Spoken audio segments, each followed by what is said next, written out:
Hello friends, எல்லாரும் எப்படி இருக்கீங்க? நல்லா இருக்கீங்களா? ஒரு விதை, ஒரு தொட்டி, ஒரு கனவு. இன்று ஒரு பசுமையான அறுவடை. முயற்சி இருந்தால் மொட்டை மாடியும் நந்தவனமாகும். இந்த வரிகளுக்கு மிகச்சிறந்த உதாரணம் தான் இன்று நீங்க பார்க்க போகும் என்னுடைய இந்த மாடி தோட்ட அறுவடை. நகரத்தின் பரபரப்பான வாழ்க்கைக்கு நடுவே சிமெண்ட் கூரைக்கு மேலே ஒரு சின்ன சொர்க்கத்தையே உருவாக்கி இருக்கிறோம். இன்னைக்கு வீடியோவில் ஒரு பழைய ஃப்ரிட்ஜ் பாக்ஸை தூக்கி போடாமல் அதை ஒரு அற்புதமான விளைநிலமாக மாற்றினேன். அதில் எப்படி கொத்து கொத்தா வெள்ளரிக்காய்கள் காய்ச்சி தொங்குதுன்னு பாருங்கள் ஃப்ரெண்ட்ஸ். அதுக்கு நான் பயன்படுத்தின அந்த மேஜிக் மண் கலவை இதையெல்லாம் தான் நாம் விரிவாக பார்க்க போகிறோம். உங்கள் குடும்பத்தோட ஆரோக்கியம் உங்கள் கையில் தான் இருக்குது. நீங்கள் நம்புனா இந்த வீடியோ உங்களுக்கானதுங்க. வாங்க பசுமையான பயணத்துக்குள்ளே போகலாம். ஃப்ரெண்ட்ஸ், நம்ம எதையுமே வீணாக்க வேண்டியது இல்லைங்க. இந்த பழைய ஃப்ரிட்ஜ் பாக்ஸை தான் ஒரு சாட்சி. ஒரு பெரிய கொள்கலன் கிடைக்கும்போது வேர்கள் நல்லா பரவி வளருங்க. முதல்ல இந்த பாக்ஸோட அடியில் நீர் வடிந்து போக துளைகள் போட்டோங்க. அதுக்கு மேலே ஒரு லேயர் தேங்காய் மட்டைகளை அடுக்கி இருக்கோங்க. இது ஈரப்பதத்தை தக்க வச்சுக்கும். அதுக்கு மேலே காய்ந்த இலை தலைகளை ஒரு லேயராக போட்டாச்சுங்க. இது காலப்போக்கில் மக்கி நல்ல உரமாகுங்க. இப்போ முக்கியமான விஷயம், நம்ம பயன்படுத்தின மண் கலவை விகிதம் தாங்க. 50% தோட்டத்து மண் இது செடிக்கான பிடிமானத்தை தருங்க.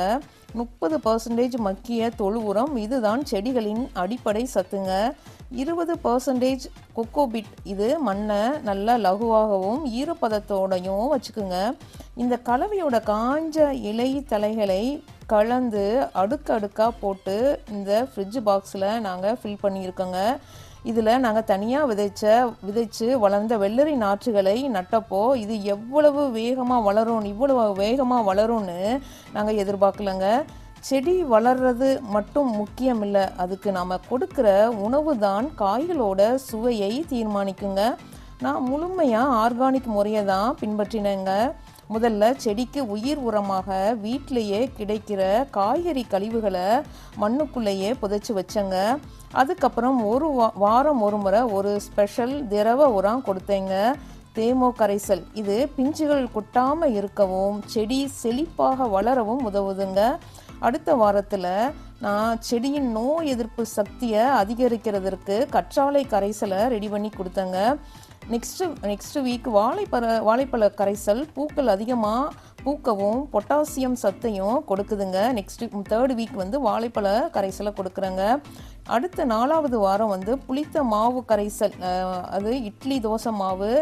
நம்ம வீட்டில் வீணாக போச்சுன்னா அந்த வீணாக போன இட்லி தோசை மாவை நான் அதில் தனி வீடியோ உங்களுக்கு ஆட் பண்ணியிருக்கேன் என்னோடய சேனலில். நீங்கள் போய் எல்லா கரைசலும் உங்களுக்கு ஆட் பண்ணியிருக்கேன் பாருங்கள். கண்டிப்பாக அது உங்களுக்கு யூஸ்ஃபுல்லாக இருக்கும். இந்த தோசை மாவு கரைசல் ஒரு பூஞ்சான் கொல்லி மற்றும் செடிக்கு நல்ல வளர்ச்சியையும் தருகிறதுங்க. இதை மாற்றி வாரம் ஒரு முறை கொடுத்ததால தான் இப்போ நீங்கள் பார்க்குற இந்த அமோக விளைச்சல் சாத்தியமாச்சுங்க. நம்ம வீட்டு மாடியில் நாமளே விளைவிச்ச காய்கறிகளை சாப்பிட்றது ஒரு தனி சுகமுங்க. அதுவும் இதோட பயன்கள் தெரிஞ்சால் நீங்கள் விடவே மாட்டீங்க. வெள்ளரிக்காயின் பயன்கள் உங்களுக்கு ஏற்கனவே தெரியும். இந்த வெயில் காலத்தில் வெள்ளரிக்காயில் நீர்ச்சத்து அதிகம் இருக்குதுங்க. வெயில் காலத்துக்கு உடம்பை குளிர்ச்சியாக வச்சுக்குங்க. இதில் இருக்கிற நார்ச்சத்து செரிமானத்துக்கும் ரொம்ப நல்லதுங்க. முக்கியமாக உடல் எடையை குறைக்க நினைப்பவர்களுக்கு இது ஒரு வரப்பிரசாதம். தோலை நல்லா பளபளப்பாக வச்சுக்க இந்த வெள்ளரி உதவுதுங்க. நெக்ஸ்ட்டு நம்ம அறுவடை பண்ணுறது பாவக்காய்ங்க. பாவக்காய் என் தோட்டத்தில் இருக்கிற கசப்புன்னு ஒதுக்கிடாதீங்க. ரத்தத்தில் இருக்கிற சர்க்கரை அளவை கட்டுப்படுத்த இதுக்கு நிகர் வேற எதுவுமே இல்லைங்க. ரத்தத்தை சுத்திகரிப்பதிலும் கல்லீரல் ஆரோக்கியத்திலும் பாவக்காய் முக்கிய பங்கு வகிக்குதுங்க. பூச்சிக்கொல்லி இல்லாத ஆர்கானிக் பாவக்காய் கசந்தாலும் ஆரோக்கியம் இனிக்குங்க. இந்த கொடிகள் படர்ந்து விரிஞ்சு அதில் இருந்து காய்களை பறிக்கும்போது மனசுக்கு கிடைக்கிற அந்த அமைதியும் சந்தோஷமும் கோடி ரூபாய் கொடுத்தாலும் கிடைக்காதுங்க. இது வெறும் காய்கறி அறுவடை மட்டும் இல்லைங்க, நம் குடும்பத்தோட ஆரோக்கியத்தை மேம்படுத்த நம்ம எடுக்கிற முயற்சி. இந்த நகர வாழ்க்கையில் நமக்கு இடம் இல்லைன்னு சொல்லாதீங்க. ஒரு சின்ன தொட்டியில் ஆரம்பிங்க. நீங்கள் விதைக்கிற ஒவ்வொரு விதையும் உங்கள் தன்னம்பிக்கையை கொடுக்குங்க. தற்சார்பு வாழ்க்கை தான் எதிர்காலத்தோட கட்டாயங்க.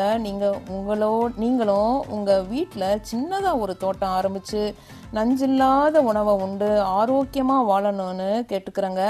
இந்த வீடியோ உங்களுக்கு பிடிச்சிருந்தா லைக் பண்ணுங்க, உங்க நண்பர்களுக்கும் ஷேர் பண்ணுங்க. மறக்காம நம்ம சேனலை சப்ஸ்கிரைப் பண்ணுங்க ஃப்ரெண்ட்ஸ்.